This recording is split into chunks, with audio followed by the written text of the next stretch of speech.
The wind moved like dry fire across the red desert of Verisnine. Carrying sand, it burned the skin and hid all things beneath its endless storm. A lonely truck crawled over the dunes, old and heavy, its engine coughing with every mile. Behind the wheel sat Eli Ward, a human rancher who had seen too many seasons of silence. He lived alone since his family left for the inner colonies. Only his truck and his stubborn heart kept him going. That morning, he was driving to trade fuel cells in the town of Lonefield. The sun was sharp, and the air smelled of iron and salt. Through the haze, he noticed something strange, a dark shape half buried in the sand. At first, he thought it was junk, maybe wreckage from smugglers. But when he came closer, he saw movement, small and quick, like frightened animals hiding behind metal. He slowed down, his tires crunching on the grit. "Hello there," he called out, but the desert only answered with wind. Then a weak voice came from behind the wreck. "Please, don't shoot." The voice was female. Shaky, and not human, Eli stepped out of his truck, dust swirling around his boots, and saw her, an alien woman with pale silver skin and glowing blue eyes. Her clothes were torn, her hands trembling as she shielded 3 small children behind her. They looked half-starved, their faces smudged with dust, and one of them clutched a cracked datapad. Eli raised his hands slowly, showing he meant no harm. "You folks in trouble?" he asked. The woman nodded, her eyes darting toward the horizon. "They'll come back," she whispered. "Please, we just need to go." Eli looked around, but saw nothing except wind and sky, still. Something in her tone made him uneasy. He didn't know who they were, but he knew fear when he saw it. He walked to the passenger door of his truck, opened it, and said in his rough, quiet voice, "Get in my truck." The alien woman hesitated. Holding her children close, one of them cried softly. Afraid of the big human stranger, Eli took off his hat, lowered his gaze, and spoke gently. "Ain't gonna hurt you, ma'am, but if you stay here, the sun will finish the job first." That was enough. She helped her kids climb inside, their tiny feet leaving prints on the dusty step. When the truck began to move again, silence filled the cabin. Eli glanced at them from time to time. The woman stared out the window, her fingers twisting the edge of a broken bracelet. "Name's Eli," he said after a while. "Got a ranch not far from here." She turned slowly. "I'm Sera Veyna. These are my children." Her voice trembled when she spoke their names, small words full of love and loss. A few minutes later, a flash of light appeared in the rear mirror. Eli frowned. "You expecting company?" he asked. Sera's face went pale. "They found us," she whispered. Her children gasped as faint dots grew larger hover bikes. 4 of them, cutting across the sand. "Hold on," Eli said. Slamming his foot on the pedal, the truck roared, throwing clouds of dust behind it. Shots of blue energy sliced past them, burning holes in the dunes. One blast hit the back panel, sending sparks and smoke. Sera grabbed the dashboard, trying to shield her kids. "Why are they chasing you?" Eli shouted over the engine. "My husband." "He was a noble," she said through tears. "He refused their war, and they killed him. Now they hunt us because we carry his crest." Eli didn't understand much about alien politics, but he understood cruelty. He took a sharp turn into a canyon. The truck bouncing hard, rocks scraped the sides, but they gained a bit of cover. The hover bikes circled above, their lights scanning the sand. Eli stopped the truck under an overhang. Heart pounding, he looked at Sera, her silver skin glowing faintly in the half-light. "You got any weapons?" he asked. She shook her head, clutching her children close. "Only this." She showed him a small device that pulsed blue. "It hides our signal for a short time." Eli nodded. "Then use it and stay low." He stepped outside. grabbing his old plasma rifle from behind the seat. Outside, the wind howled like a living thing. Eli crouched near the rocks, watching the bikes circle away into the distance. His hands were steady, his mind clear. After 10 long minutes, the sound faded, and the desert became quiet again. When he returned to the truck, Sera was holding her youngest, tears in her eyes. "Thank you," she said softly. Eli only grunted. "Ain't safe to stop here. We'll head for my place." As they drove under the dying sun, Sera looked at the man who had saved them. A human covered in dust, worn and tired, yet calm as stone. She didn't know why he helped her, but something told her he had lost things too. The truck rattled across the endless plain, its headlights cutting through the dark storm ahead. In that moment, Eli didn't realize that picking up one broken family would change his quiet life forever. He only knew that somewhere out there, the people who hunted her would come again, and when they did, he'd be ready. The desert wind followed them into the night, whispering secrets of old wars and new beginnings. And inside the small truck, hope flickered for the first time in years. Like a lonely light refusing to die, the desert stretched endlessly under the dying suns. Red dust turning gold in the light, Eli Ward's truck rattled across the cracked earth, its engine screaming as the storm wind rose. Inside the cabin, Sera Veyna held her children close, her silver skin glinting faintly in the glow of the dashboard. Fear lingered in her eyes, the kind of fear that doesn't fade even when the danger seems far behind. Eli drove in silence, his jaw tight, watching the horizon through the cracked mirror. He didn't trust the quiet. Quiet in a wasteland meant something was waiting. A faint hum began to rise behind them, distant at first, then sharper. Eli's eyes narrowed. In the reflection of the mirror, he saw blue lights flicker in the dust, hoverbikes coming fast. He cursed under his breath and pressed the pedal harder. The truck jumped, the rear wheels spinning as sand flew in a storm behind them. Sera turned to look back, her heart pounding. "They won't stop," she said in a trembling voice. "Not until we're all dead." Eli's voice stayed calm, steady like steel. "Then we'll make him work for it," he said. He reached under his seat and pulled out an old plasma rifle, the barrel scorched from years of use. He handed it to Sera. "You ever fired one of these?" She shook her head, clutching it tightly. "Point and squeeze if they get too close," he said. The sound of engines roared louder, the hunters closing in, beams of blue light cutting through the haze. The first blast hit near the back tire, sending shards of rock into the air. The kids screamed. Sera shouted something in her native tongue. Eli jerked the wheel, swerving between dunes.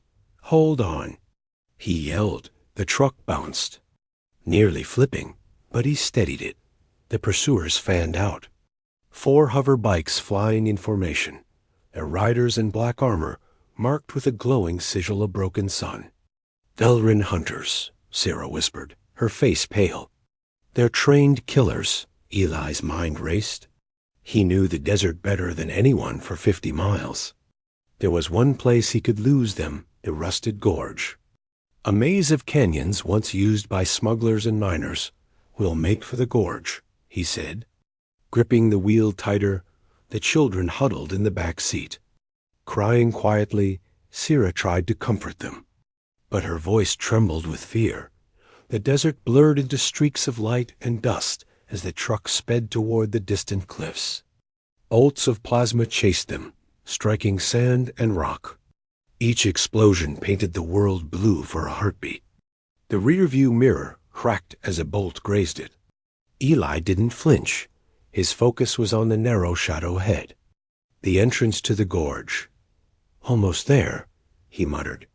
The hover bikes swooped lower, firing again. A blast hit the truck's side, tearing through the metal panel. Smoke filled the cabin. The smallest child coughed, tears streaming down his cheeks. "Stay down." Eli barked. They burst into the canyon just as another shot exploded behind them. The echo shook the cliffs. Dust fell like rain. The gorge swallowed them whole, narrow walls twisting. Turning, the path ahead barely wide enough for the truck. The hunters followed, but their speed worked against them. One bite clipped a rock edge and burst into fire. The other slowed, wary of crashing. Eli used every turn, every shadow to his advantage. After 10 minutes of sharp curves and darkness, Eli saw a collapsed tunnel ahead. "End of the line," he said. He braked hard, sliding to a stop behind the rockfall. The engine coughed, then died. Silence filled the truck. Only the children's soft sobs breaking it. Sera looked at him, her hands shaking. "We can't stay here," she said. "They'll scan for heat." Eli wiped the sweat and dust from his brow. "Then we hide better," he said. He stepped out, grabbed a tarp and a few heat sinks from the back, and started setting them up. The hunters' engines echoed faintly from outside the gorge, their blue lights sweeping across the canyon walls. Eli crouched low beside Sera and whispered, "How long can that jammer of yours work?" She checked the device on her wrist. "Maybe an hour," she said softly. "After that, they'll find us." Eli nodded. "Then we'll need to move fast once night hits." They sat in silence, listening to the hum of distant engines fade in and out. The children clung to their mother, eyes wide and wet. Sera looked at Eli, studying his calm face under the dim glow of the dashboard. "Why are you helping us?" she asked quietly. Eli didn't look at her. "Because nobody helped me when I needed it," he said simply. Outside, the wind moaned through the narrow gorge like a ghost. Carrying whispers of danger, the blue lights reappeared for a moment, scanning the canyon mouth. Sera held her breath. The hunters lingered, then turned away, their engines fading into the distance. Eli waited another minute before exhaling. "We bought ourselves some time," he said. Climbing back into the truck, Sera's children had fallen asleep. Curled against each other, exhausted, Sera whispered, "Thank you." Her voice was almost a sob. Eli nodded slightly. "Don't thank me yet," he said. "Tomorrow's going to be worse." As the night settled over Varys 9, the canyon filled with deep shadows. The stars above looked cold and far away.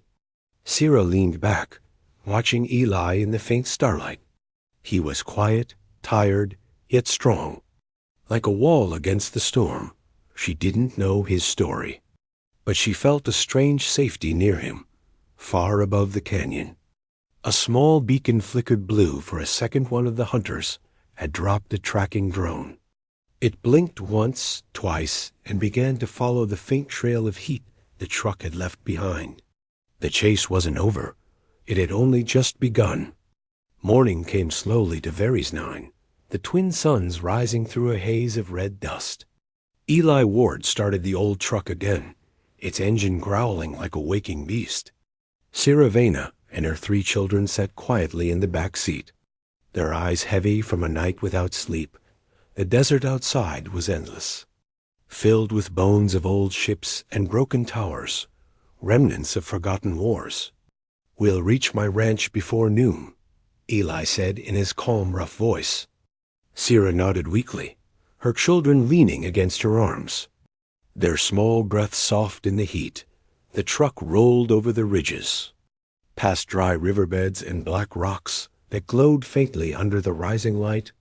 Eli's eyes stayed on the horizon, scanning for movement. He'd spent half his life in this wasteland and trusted nothing but his own instincts. When they finally saw the outline of the ranch, it looked like a dream, a small house made of steel and wood, a water tower half broken, and wide fields of pale green crops swaying under the wind.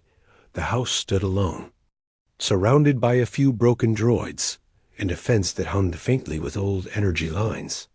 Sera watched through the window, whispering, "It's beautiful." Eli gave a small shrug. "Ain't much." But it's home. When they stopped in front of the house, he climbed out first, brushing sand from his coat. "You can rest here," he said. Sera hesitated, looking unsure if she should step out. "You sure it's safe?" she asked. "Safer than out there," Eli answered, nodding at the desert behind them, inside the house. The air was cool thanks to old filters still running. There were pictures on the walls, faded photos of Earth. A woman and a little boy. Sera noticed them but didn't ask. She could feel the weight of silence, like ghosts still living in these rooms. Eli brought out water from a storage unit. "Drink slow," he said as he passed the metal cups. The children drank greedily, smiles spreading across their faces for the first time later. Eli showed Sera the backfields where he grew flare grain, a crop that glowed faintly at night. She bent to touch the soil, surprised by its warmth.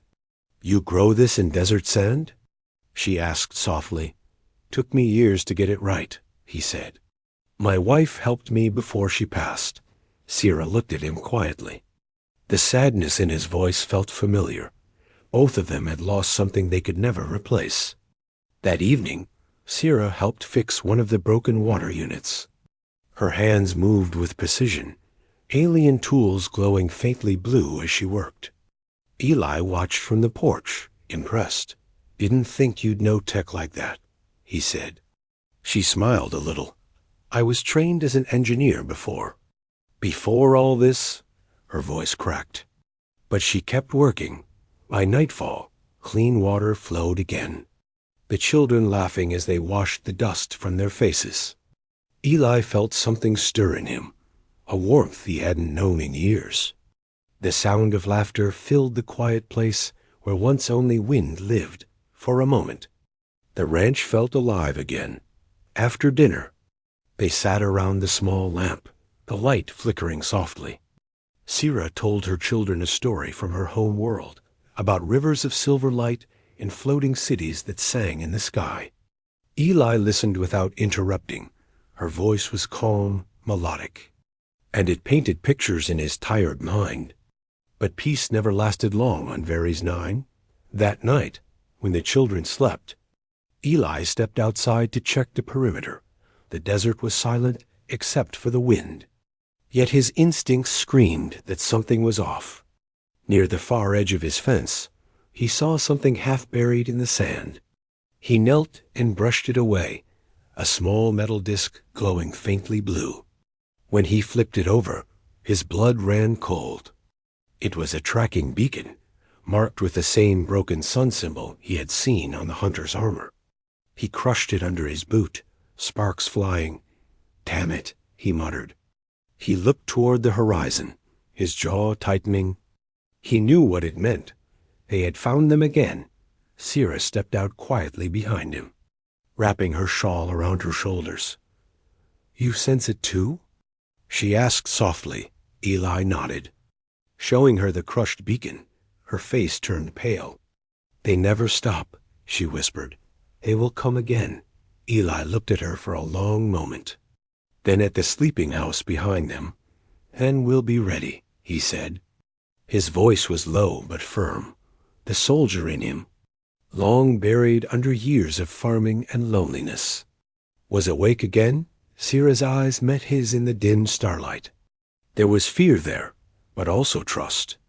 "Thank you," she whispered. He shook his head. "Don't thank me yet," he said. "Tomorrow. We prepare." As they stood under the twin moons, the wind carried the faint hum of engines far away. The Velran Hunters were coming, and the quiet farmstead in the desert would soon become a battlefield.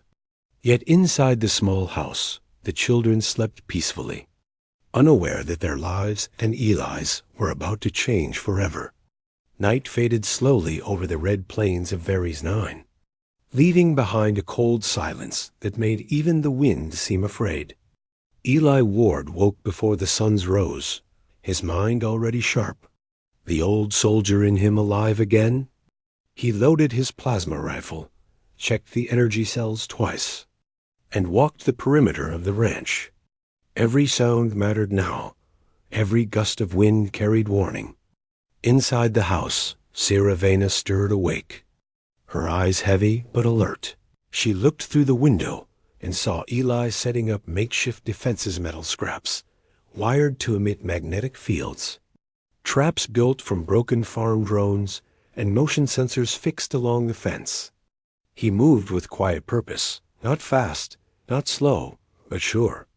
Sera stepped outside, wrapping her shawl tight. "You've done this before," she said softly.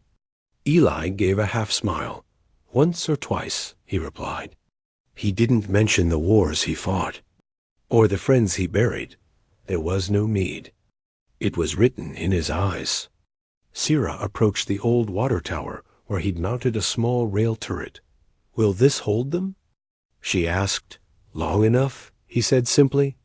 He handed her a small pistol, lighter than the plasma rifle she'd used before. "Stay close to the kids. If anything happens, get to the cellar." Sera nodded. "And you?"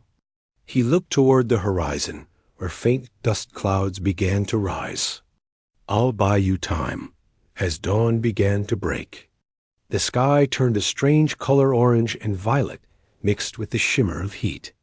From the distant dunes came the low hum of engines. The Velran Hunters were coming.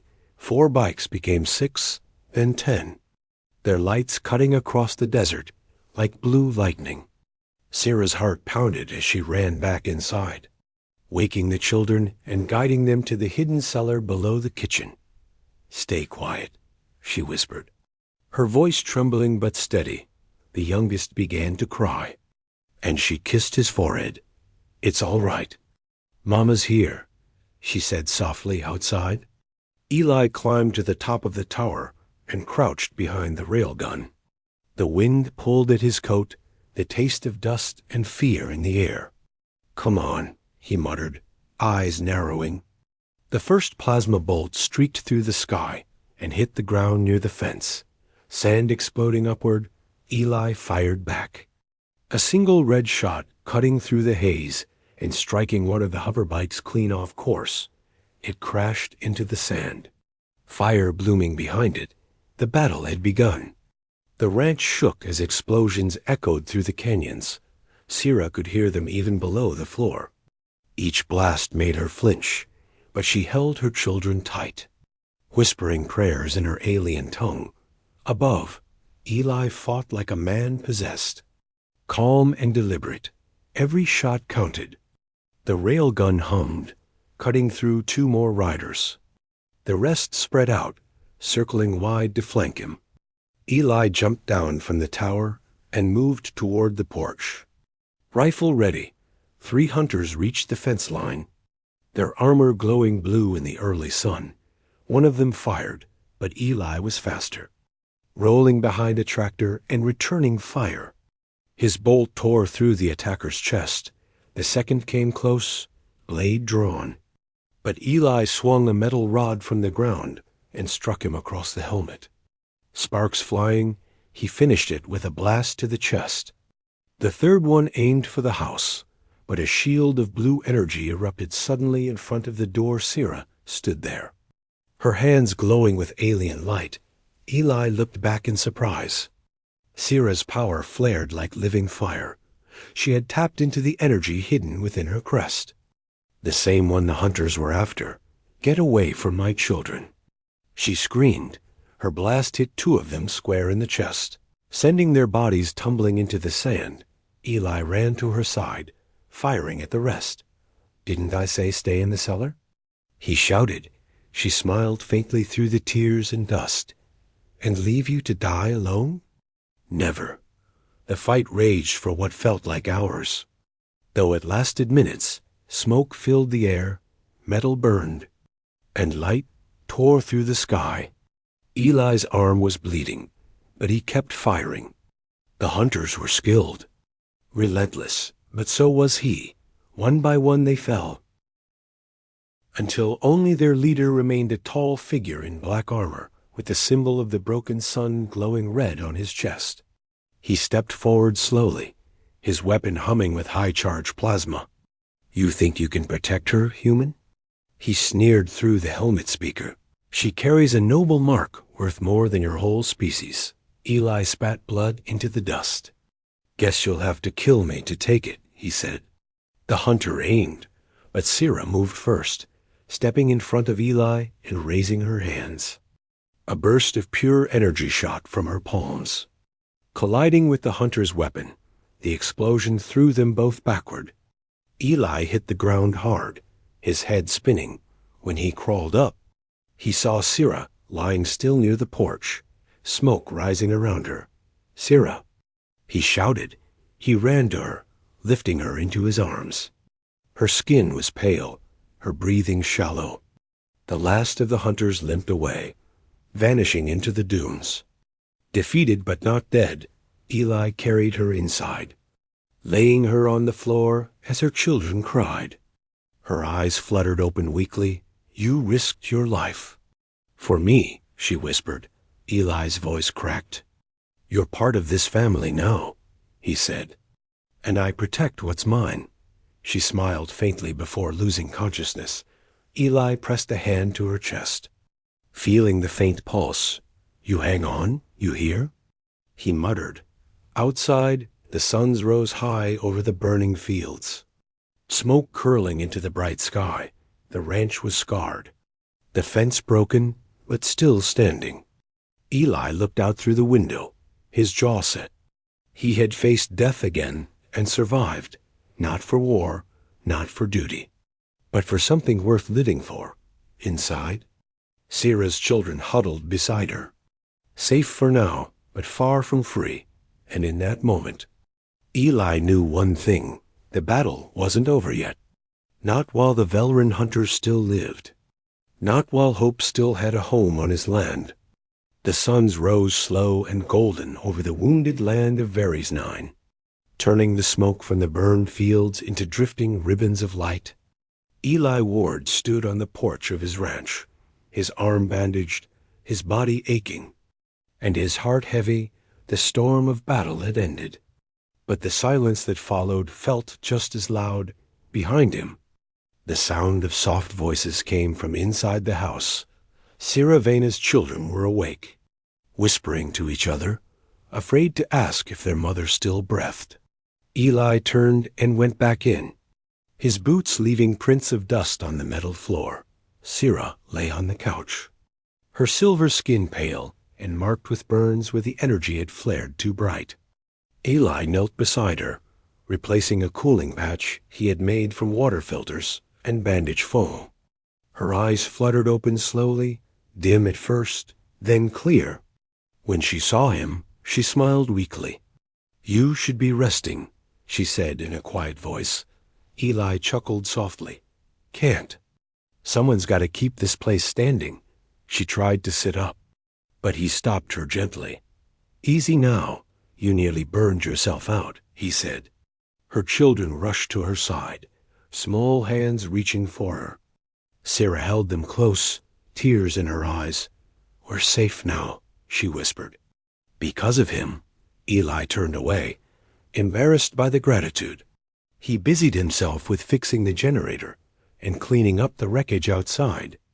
The ranch was half destroyed, fences blown apart, crops scorched, but it was still there, still alive. And that was enough. Later, when the suns reached their peak, Sera stepped outside to find Eli repairing one of the irrigation pipes. Her movements were slow, but her strength was returning. She watched him work in silence, the wind playing with the edge of her shawl. "You didn't have to fight for us," she said softly. Eli didn't look up. "Didn't have to, no," he said, tightening a bolt. "But I wasn't about to let them take you either," she smiled faintly. "You risked everything for strangers." He finally looked at her, his eyes steady. "You stopped being strangers the moment you climbed in my truck." Days passed, and life returned little by little. Together, they rebuilt the broken fences, replanted what crops could be saved, and cleaned the scorch marks from the walls.